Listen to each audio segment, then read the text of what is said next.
جس وقت جس نیکی کا وقت ہو وہی نیکی سب سے افضل ہوتی ہے.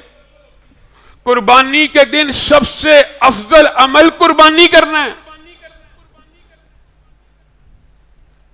اس دن کے لیے یہ بات بنا لیجیے جی اس دن بھی اگر غریب کو بھائی وہ تو آپ دیں پورا سال دیں, اس کے لیے پورا سال موجود ہے. یہ اکیلا اتنا عظیم شعار میں سے شاعر اللہ میں سے ہے. رسول اللہ صلی اللہ علیہ وسلم نے فرمایا جس بندے کے پاس سکت ہے, صلاحیت ہے, سکت اور صلاحیت, یہاں پہ احناف کے ساتھ اہل حدیث کا ایک اختلاف بھی موجود ہے. احناف یہ کہتے ہیں کہ قربانی اس کے اوپر فرض ہے جو صاحب نصاب ہو. اہل حدیث کے ہاں یہ مسئلہ مختلف ہے. صاحب نصاب جو شرط ہے وہ زکوٰۃ نکالنے کی ہے.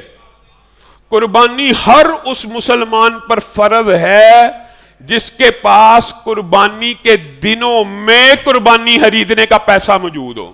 صاحب نصاب ہونا ضروری نہیں. یہ تھوڑا سا ایک اختلاف موجود ہے. صاحب نصاب ایک مستقل مالی حیثیت کا نام ہے, ایک سال سے ایک متواتر مالی حیثیت کا. اور جبکہ صرف قربانی کے ایام میں پیسوں کا آ جانا یہ مستقل حیثیت نہیں ہے, کیونکہ رسول اللہ کی حدیث کے الفاظ پہ غور کیجئے.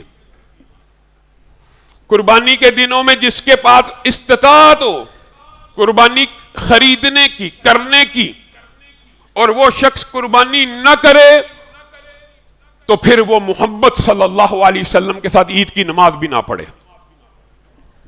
وہ ہماری عیدگاہ میں بھی مت آئے. اس نے یہ اتنی سخت وعید ہے, یہ ان وعیدوں میں سے ہے جو وعیدیں یہ ہوتی ہے کہ فلیس منا والی, کہ وہ ہماری امت میں سے نہیں ہے, گویا اتنی سخت وعید ہے.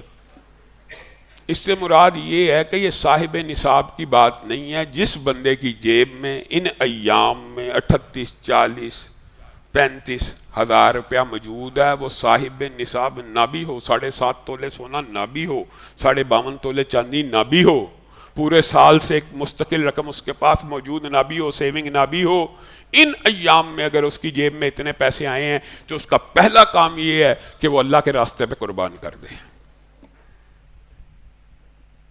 یہ ان ایام میں آپ دیکھیں عبادات جمع کر دی ہیں اللہ رب العزت نے. اور بات آئی ہے قربانی کی, اس حوالے سے ابھی ذی الحجہ شروع نہیں ہوا تو لوگوں کے میسج اور مذاق بھی شروع ہو گیا.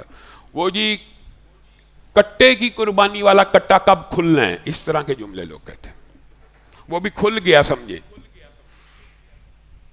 ہر سال لوگ اس طرح کے مسائل کے پیچھے پڑتے ہیں. ایک بات یاد رکھیے گا, بڑی عام فہم بات ہے, بڑی عام فہم بات ہے. کیا قربانی ہر حلال جانور کی ہوتی ہے یا قربانی کے لیے کچھ جانور اللہ نے خاص کی؟ آپ کا کیا خیال ہے؟ خاص کی, اور خاص طور پہ تخصیص اللہ نے کس کی کیا؟ 8 ازواج, 8 جوڑوں کی. اور اگر نر مادہ کو نکال دیا جائے تو 4 جوڑوں کی. ان 4 جوڑوں کی تشریح میں رسول اللہ صلی اللہ علیہ وسلم نے بھیڑ کی نسل سے دمبے کو بھی کنسیڈر کیا. رسول اللہ نے کیا. قرآن میں بکری, گائے, اونٹ اور بھیڑ کا لفظ موجود ہے. بھیڑ کی تشریح میں رسول اللہ صلی اللہ علیہ وسلم نے دمبے کی قربانی کی ہے. گویا رسول اللہ نے دمبے کو بھیڑ کی نسل میں مان کر قرآن کی تشریح وہ مانی جائے گی جو رسول اللہ نے کی ہے. رسول اللہ نے اس کی تشریح میں دمبے کو قربان کیا, اس لیے امت میں کوئی اختلاف موجود ہی نہیں ہے, دمبے کے اوپر اختلاف ہی نہیں ہے.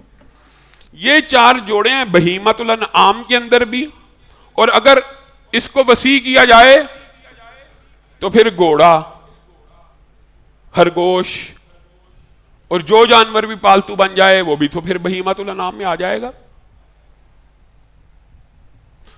گویا قربانی حقیقت میں ان 4 جوڑوں کی ہے. اگر کوئی شخص کہ نہیں میں جناب ہرن کو بھی قربان کروں گا تو اس کی قربانی ہو جائے گی؟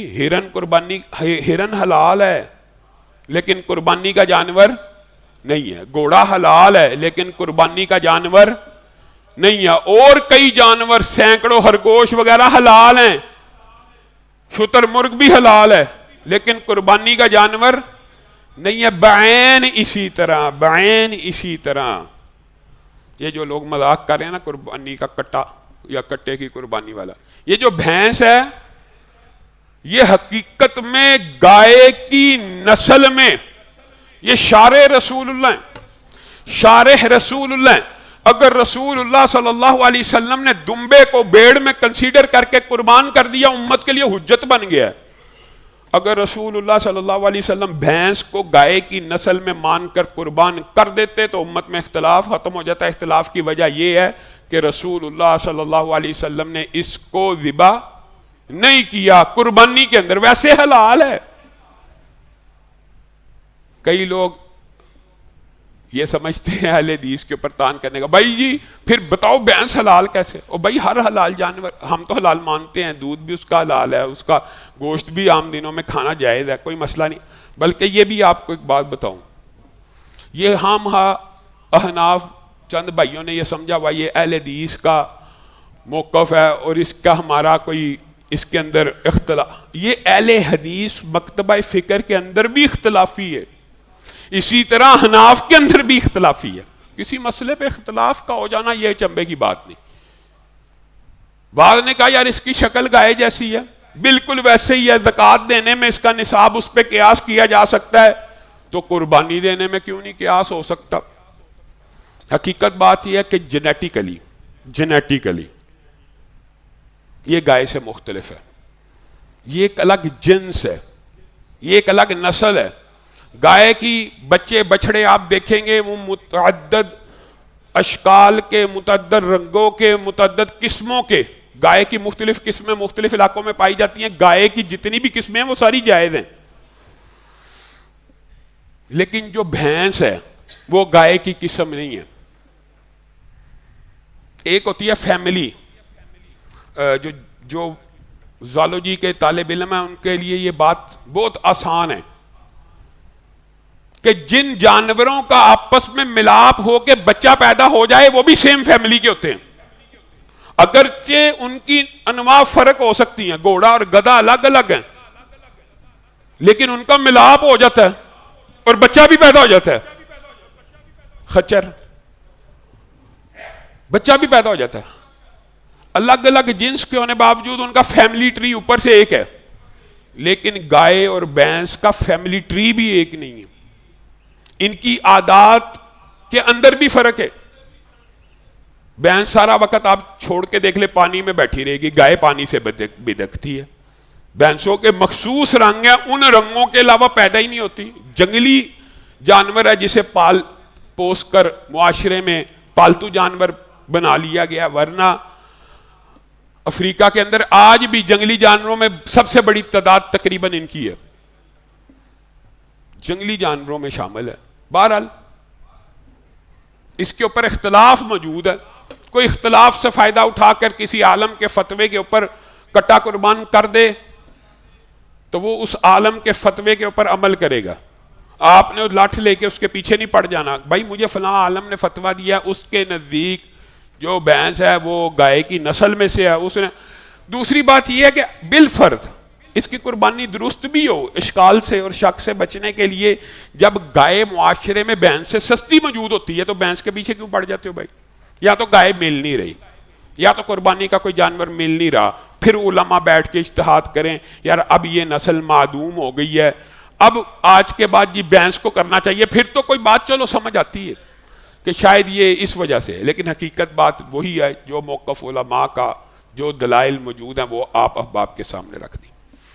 دوسری اہم بات یہ ہے کہ آپ نے جب قربانی کا جانور لینے جانا ہے تو کم از کم اس کی عمر جو سنوں کے اعتبار سے ہے نا وہ نہیں دیکھنی، کم از کم اس کی عمر دانتوں کے اعتبار سے دیکھنی ہے. اللہ کے بندو یہ مسئلہ بڑا اہم ہے. کئی لوگ بیچارے اپنی قربانیوں کو ضائع کر لیتے، اور جی سال کا ہے میں نے اپنے گھر میں بکرا پالا، سال کا ہو گیا، 1.25 سال کا، ابھی مجھ سے کچھ دن پہلے علامہ صاحب دانت ہل رہے ہیں، 1.25 سال کا ہو گیا. سال میں عموماً دوندا ہو جاتا ہے، وہ نہیں ہوا. قربانی لگ جائے گی؟ نہیں لگے گی. رسول اللہ صلی اللہ علیہ وسلم کی حدیث میں جب ذکر آ جائے نا کسی لفظ کا تخصیص کے ساتھ خاص کر دیا کہ تم نے نہیں ذبح کرنا مگر 2 دانتا، 2 دانت کا ذکر ہے. کہاں پہ کہا؟ عمر کا. اگر رسول اللہ صلی اللہ علیہ وسلم نے عمر کا کہنا ہوتا تو سال متعین کرتے. 2 دانت کو متعین کیا، اور 2 دانت کو متعین کرنا دین کے طالب علم جو بیٹھے ان کو پتا زیادہ بلیغ ہے، اس میں زیادہ بلاغت ہے. وجہ یہ ہے کہ 2 دانت ہر جانور کے مختلف عمر میں آتے ہیں، اس لیے رسول اللہ نے عمر نہیں بیان کی. بڑی عام فہم بات ہے. گائے کے 2 دانت کیا بکرے جتنی عمر میں آ جائیں گے؟ اونٹ کے 2 دانت کیا گائے جتنی عمر میں آ جائیں گے؟ اللہ کے بندو، تو رسول اللہ نے 2 دانت کا کہا ہے، عمر کا کہا ہی نہیں. یہ ہمارے بر صغیر معاشرے کے بیپاری ایک ٹرم استعمال کرتے ہیں جب لینے جائیں نا، ہمیں بھی مولوی دیکھ کے بھی، او مولوی صاحب، حاجی صاحب، پکا کھیرا ہے، پکا کھیرا ہے.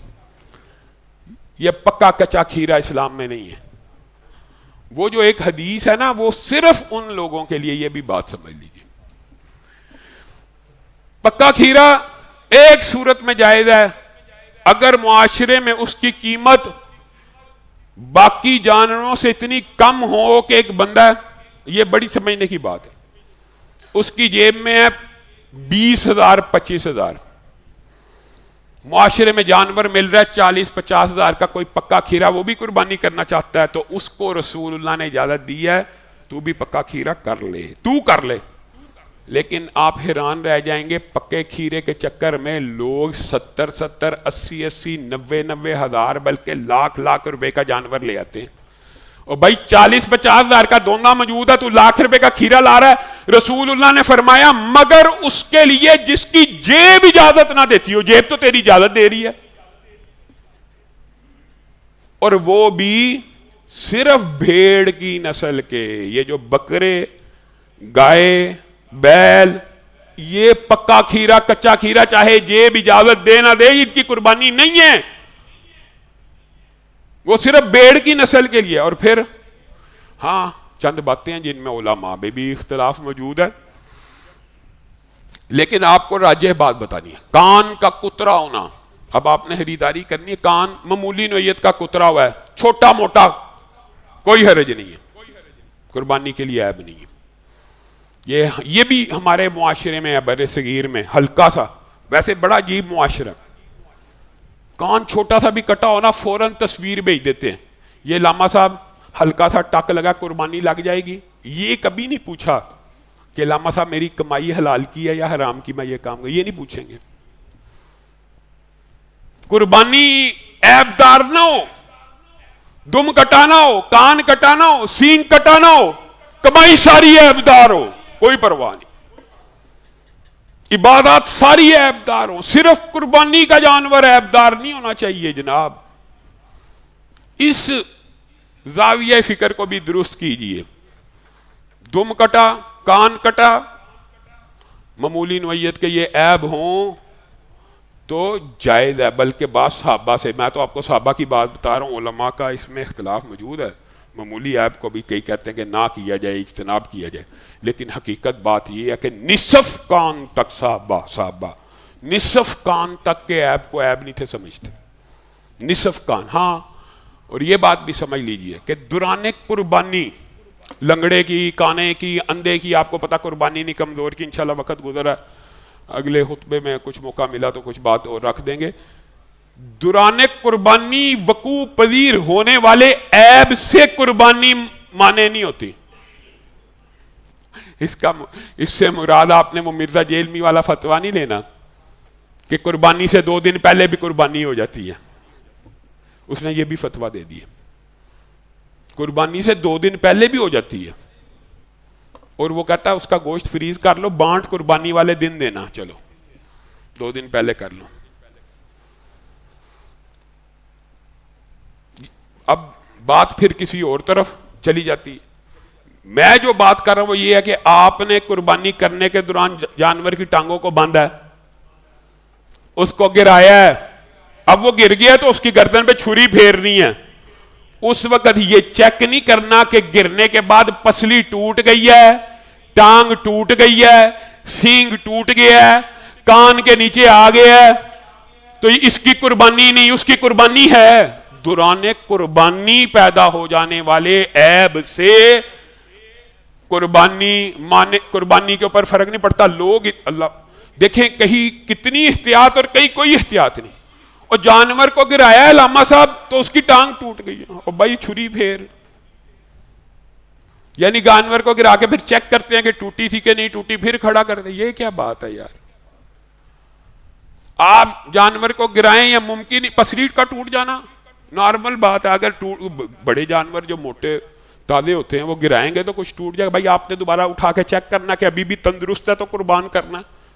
دوران قربانی پیدا ہو جانے والا عیب, چاہے آنکھ کے اندر کوئی تنکا لگ جائے, چاہے سینگ گراتے ہوئے گر جائے, وہ مانے قربانی نہیں ہوتا. اللہ رب العزت جو کہا گیا جو سنا گیا اس کو سمجھنے کی توفیق عنایت فرمائے.